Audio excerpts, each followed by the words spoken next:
Halo semuanya, perkenalkan nama saya Aprilia, mahasiswa jurusan akuntansi di Universitas Internasional Batam. Nah, untuk kesempatan kali ini saya akan menjelaskan jawaban saya selama saya mengerjakan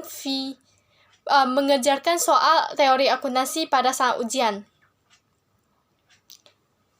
Nah, untuk soal pertama, pertanyaannya yaitu jelaskan sejarah akuntansi berdasarkan skenario dan ilmiah. Nah, untuk pertama kali saya akan menjelaskan berdasarkan ilmiah.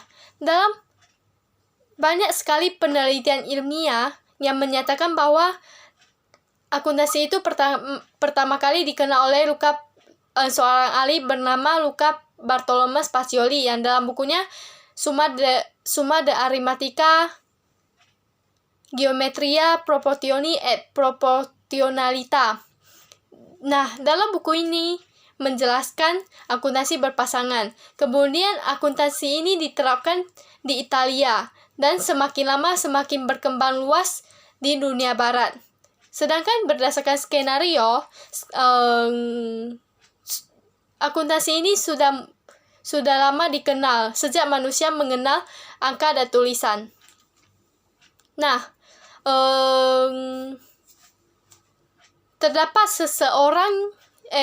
seorang pedagang Arab yang melakukan transaksi perdagangan sehingga membutuhkan laporan laba rugi atau perhitungan laba rugi. Nah, jadi pada saat itu akuntansi mulai dikenalkan.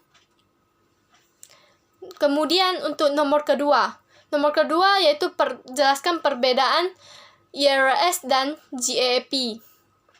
Nah, pertama saya akan menjelaskan dari sisi aset tetap. Untuk penilaian aset tetap di sisi IFRS itu menggunakan nilai wajar, sedangkan GAAP menggunakan nilai historis. Kemudian, untuk sisi persediaan, IFRS cuma mengakui dua metode, yaitu FIFO dan average.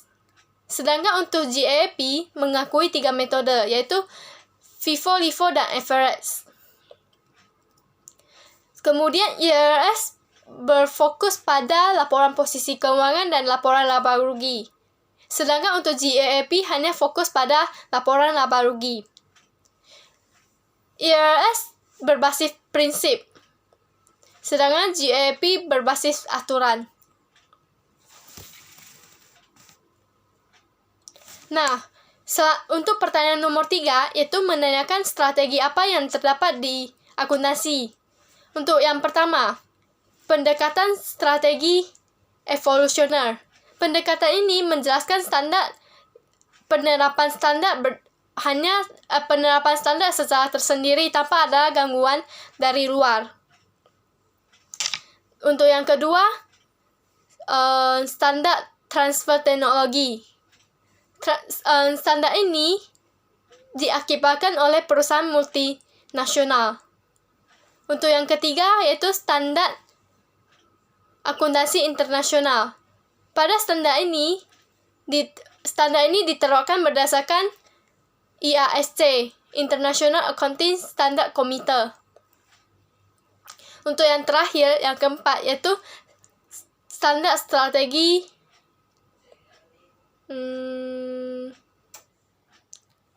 situasional.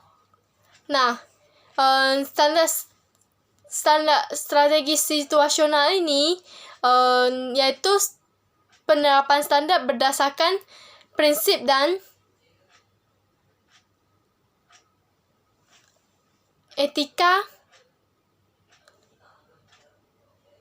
berdasarkan prinsip-prinsip dan aturan yang diterapkan di negara maju. Kemudian Indonesia sendiri menurut saya dia menerapkan strategi yang keempat, yaitu strategi situasional, yang dimana Indonesia sebagai contoh PSAK sendiri. PSAK ini dibentuk oleh Dewan Standar Akuntansi yang dimana melalui IAPI, Ikatan Akuntan Publik Indonesia. Nah, dari pengetahuan saya mengenai PSAK ini terbentuk atas analisis dari praktik akuntansi yang terdapat di beberapa negara maju, kemudian disusun ulang dan diubah sesuai dengan kesepakatan bersama sehingga terbentuk PSAK. Nah, untuk pertanyaan nomor 4, yaitu meminta kita untuk menjelaskan conceptual framework. Conceptual framework ini terbagi menjadi 3 tahap. Yang pertama, yaitu tahap yang paling bawah, menjelaskan tentang tujuan dari laporan keuangan. Kemudian yang kedua, yaitu kualitatif karakteristik dengan elemen. Kemudian yang ketiga, yaitu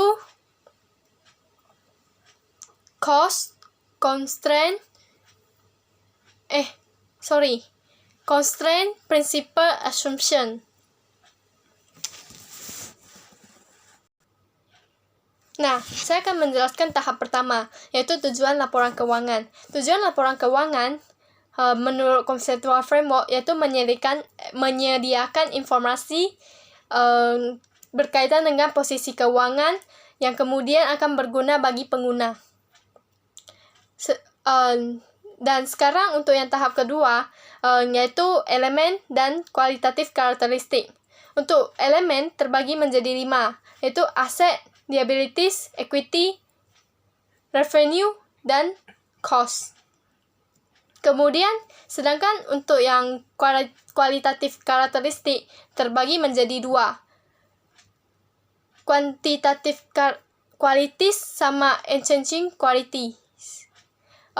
Kemudian untuk fundamental qualities ini terbagi menjadi 2. Relevance dan faithful representation. Kemudian untuk relevance terbagi menjadi 3 lagi.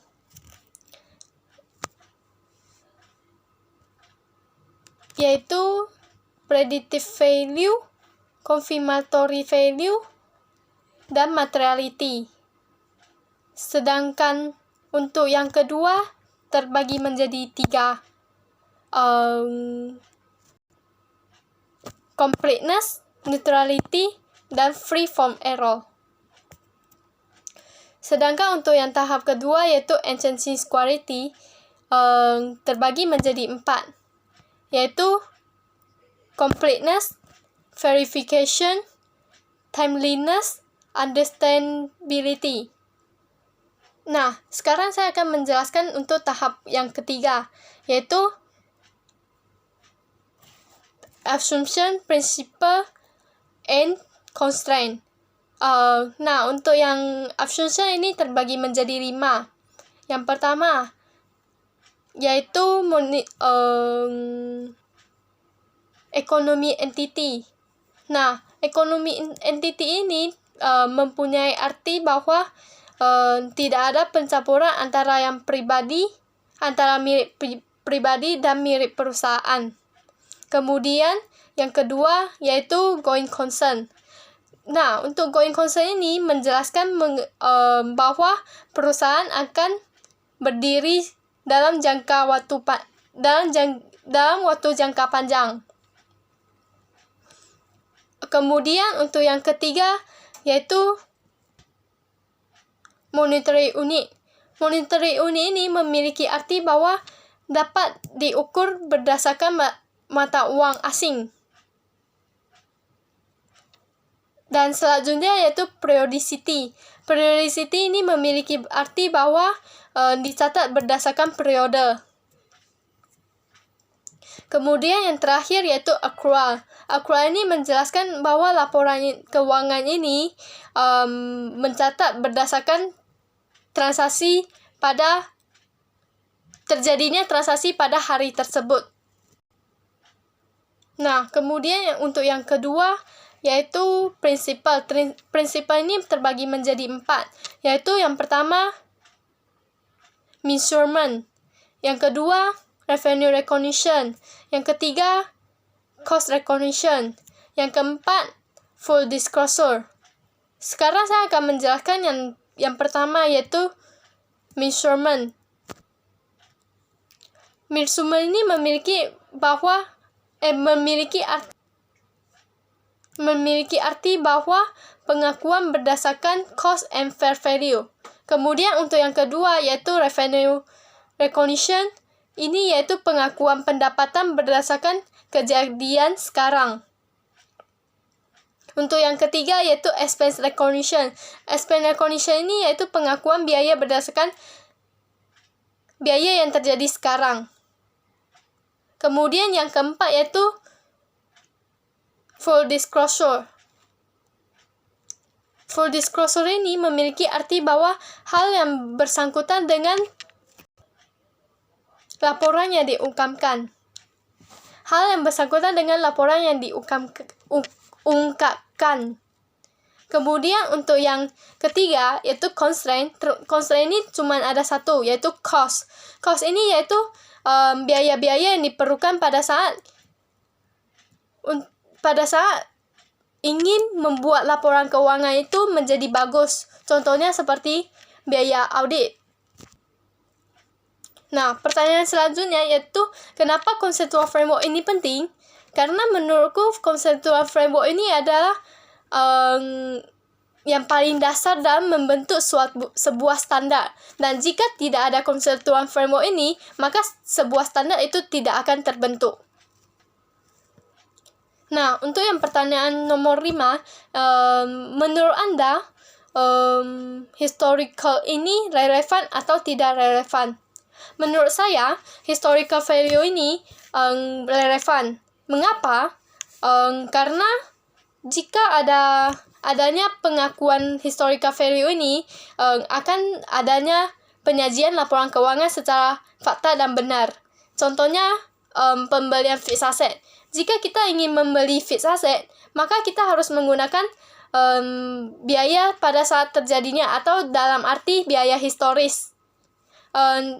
Sehingga pengguna dapat mengetahui pembelian aset tersebut dibeli secara benar dan sesuai dengan biaya yang terjadi pada saat itu, tanpa adanya selisih biaya dari tutup buku sampai tanggal pembelian tersebut. Nah, sekian penjelasan dari jawaban saya. Terima kasih.